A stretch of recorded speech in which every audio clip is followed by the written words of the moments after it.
Our third section that we're going to be covering is acceptable discipline. We would love to believe that whenever we show up with it, whether it's a children event or a youth event, that everything is just going to go perfectly according to plan. Every student's going to get along. Everyone loves one another. Nobody ever says mean things or gossips about anybody else because we live in a perfect world, right?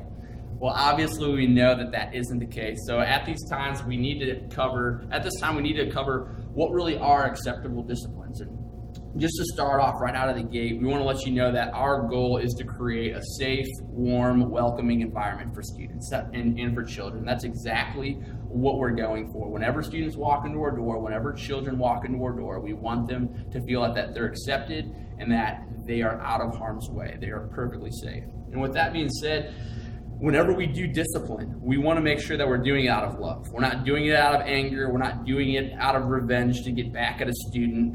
Or a child. We're not disciplining a student because they simply annoy us. I remember there were times when I was helping out. Man, there was a student who was just annoying me. It wasn't that the student was doing anything wrong, but he was just kind of getting under my skin a little bit. So I had to stop, take a little breather, be like, okay, I can't discipline this guy. He's not doing anything wrong. That's fine. It's a problem with me. It's not a problem with him. I just need to let him do his thing and just support him with what he's doing. So never discipline because a student just simply is annoying you. When you do discipline, obviously it needs to be for breaking a rule, and it needs to be done in order to love that student because you desire to see that student to grow. Because I believe that discipline really is a good and healthy thing because God is the one who disciplines us, and it shows us that He loves us. So also we should discipline our children and our students out of love for them. We desire to see them respect authority, but in return we need to respect children and students as well. And when we are disciplining them, we have to stick away from verbal abuse. We can't be getting up in students' faces and yelling and screaming at them. No, that's not what we're doing. Also, we can't be physical with them. We can't grab them by the shirt and throw them against the wall. That's going to get us in big trouble. We're going to stay away from that. There's no spanking little kids. Sorry, we can't be physical. We have to stay away from that completely. With that being said, if students or children are being violent with one another, we want to let you know that we will not tolerate that at all. We're going to make sure that we separate the students in order to protect themselves from each other, or the children to protect themselves from each other. Or if a child or a student is being destructive towards property, we're going to make sure to deal with that right away. We're going to make sure to report it to pastoral staff. We're going to make sure to notify the parents. If there is repeated acts of violence, we're going to have to again notify the parents and suspend them from the program for a period of time, just because we have to be firm on acts of violence. We got to make sure that everyone who walks through our doors really will be safe. The method that we're going to use when it comes to disciplining is a three-strike policy. It's kind of like baseball. The first one starts off with a verbal warning and an explanation. Just let them know, hey, we can't be doing what you're doing. You can't jump on top of the table and then jump off the table and start jumping on everyone else. I'm sorry, this is hurting other people that are around you. You're putting yourself in a bad situation. You can't be doing that. If the student or child continues to do it for a second time, then again, we give them another verbal warning. We give them another explanation. We explain that the reason why we're doing this is because we care about them and we want to see them grow. And we got to let them know that what they're doing is harmful not only to themselves, but those who are around them. And what we're going to do with the third part of that is that we're going to temporarily remove them from the group. The third offense, what's going to have to happen is we're going to have to remove them from their group, and we're going to have to contact their parents so that they know what it is that's taken place so that they can further help their child grow. With that being said, the final thing I do want to mention is that we know that there are children and there are students who do have learning disabilities, who do have behavioral disabilities, and we want to take that into consideration when we are disciplining students. We want to give them a little bit more grace. We want to give them a little bit more leniency because we want to meet them where they're at and love them through it.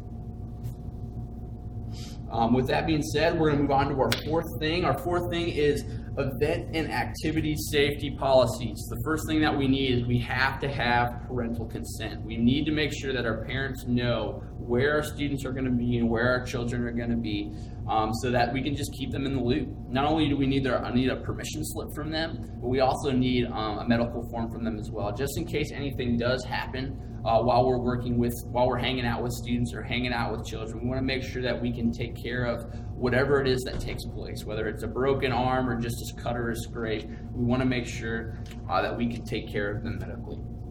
When we do have these retreats and these field trips, whenever you're going to be off-site, it's going to be approved by the CMT or the SMT. And parents need to be notified at least 1 week in advance. And if it's going to be an overnight trip, we're going to put it on the church calendar so that you can see what's coming up. And when it comes to medication, because sometimes for students you do need medication while they're away. In order for us to handle medication, we have to have a written procedure with how to deal with it. Because when it comes to medication, you need to be incredibly careful in how you administer it. And finally, the third thing is that we need to take attendance. We need to take attendance so that we know who's involved, who's underneath our wing. And we also want to make further contact with them, show them that, hey, we love them, we care about them, we love the fact that they're involved with us, and we want to be invested in their lives. And just in case something crazy happens like a fire, we want to make sure we know how many students are with us and what their names are so that we can get everyone safely out of the building. And these are really just issues of custody and consent to have the children be a part of our ministry. And as a part of that, when we're talking about elementary age and below children, we need parents to be checking the kids in some manner and then coming and checking them out. Just dropping off and then trusting the kids to get back to their parents is not acceptable for us because we don't necessarily know where those kids end up. The parents have entrusted us with their children and the care of their children. And so by using the electronic check-in system on Sunday mornings, by checking kids in and not on Awana nights and not allowing them to leave until their parents come, we take the responsibility from the parents for their children for a time, and then we give it back to them in a very direct manner so that there is that handoff happening of responsibility.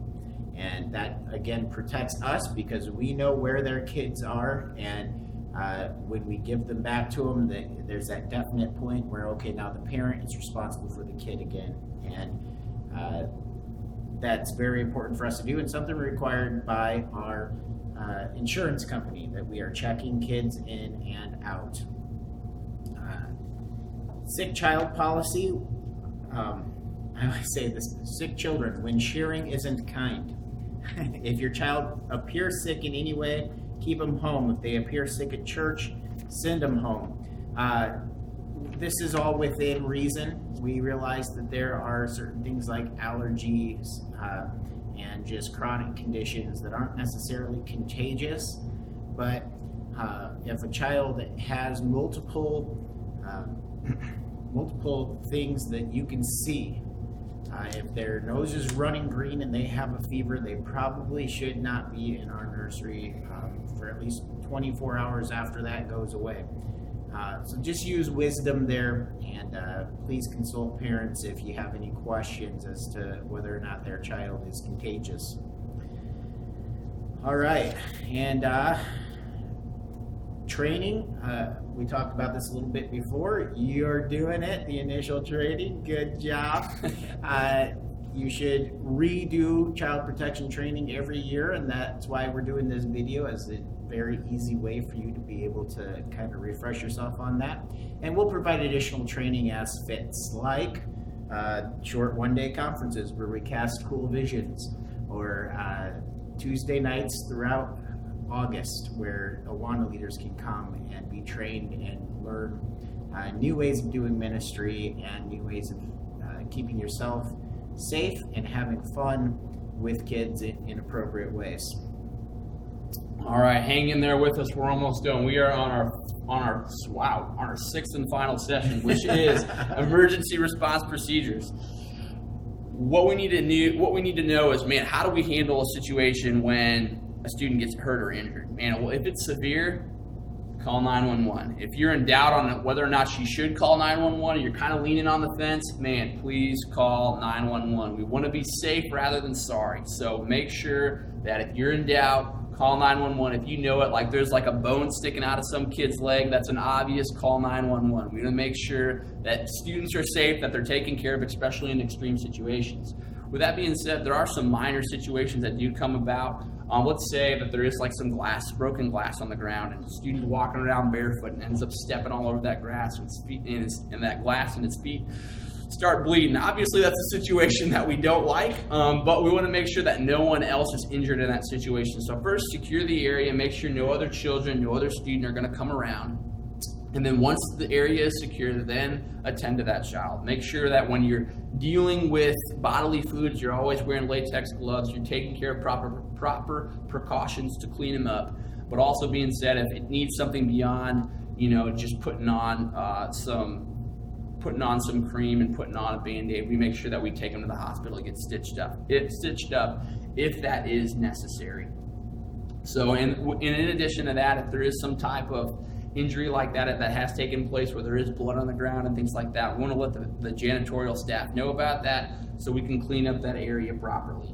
Whenever an incident like this does take place, we need to fill out an incident report just to notify, okay, this really has happened on our ground, so that we can register it away and file it away in case questions are asked. And obviously always let the parent know when there's been an injury going on with their child. The last thing we want is for parents to hear secondhand, oh yeah, I fell off the stairs and I got a black eye today. And they're like, well, why didn't so-and-so tell me that? We want to be the first people to let the parents know, hey, this did happen with your child today, just so it doesn't look like we're trying to cover things up, because we always want to be open with parents. With that being said, medication is actually something that we shouldn't really be administering unless we are trained in doing so. So unless it's an extreme situation, please just stay away from doing that. What to do if there's a fire? Number 2, if there is a fire, we want to make sure that we line up all our children, we line up all our students, we grab our attendance sheet, making sure that we have every single person who came in with us, because we don't want to leave any man left behind in a fire. So we're going to line them up single file, we're going to do a head count with our attendance sheet, we're going to send them to the opposite side of the parking lot. And we're going to wait there for further instructions. We're going to do a second head count just to make sure that everybody who initially left with us also is there with us again, because sometimes kids can wander off, and the last thing we want them to do is to wander off and check out the cool fire, especially when that's going on. The third thing we're going to see with emergency safety stuff is severe weather. Man, what do we do when there's severe weather? The first thing is, man, if there's a storm watch, tornado watch, heavy rain, we're going to make sure to keep students indoors and continue to monitor what's going on our cell phones and other devices. If the weather continues to get worse, let's say we have a tornado warning, well, we're going to take everybody downstairs over to the youth room area away from the windows, so that in case there is any shattered glass, everybody will be safe and protected, and we'll continue to wait down there until the storm passes over.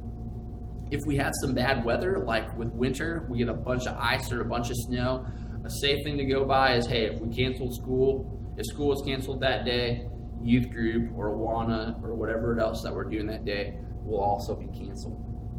With that being said, man, that wraps up all of our child protection policy. That's all of our safety training. We're so glad that you're willing to hang with us through this. And man, tune in next year to have some more fun with us. You take care. Thanks, everybody. Bye. Bye.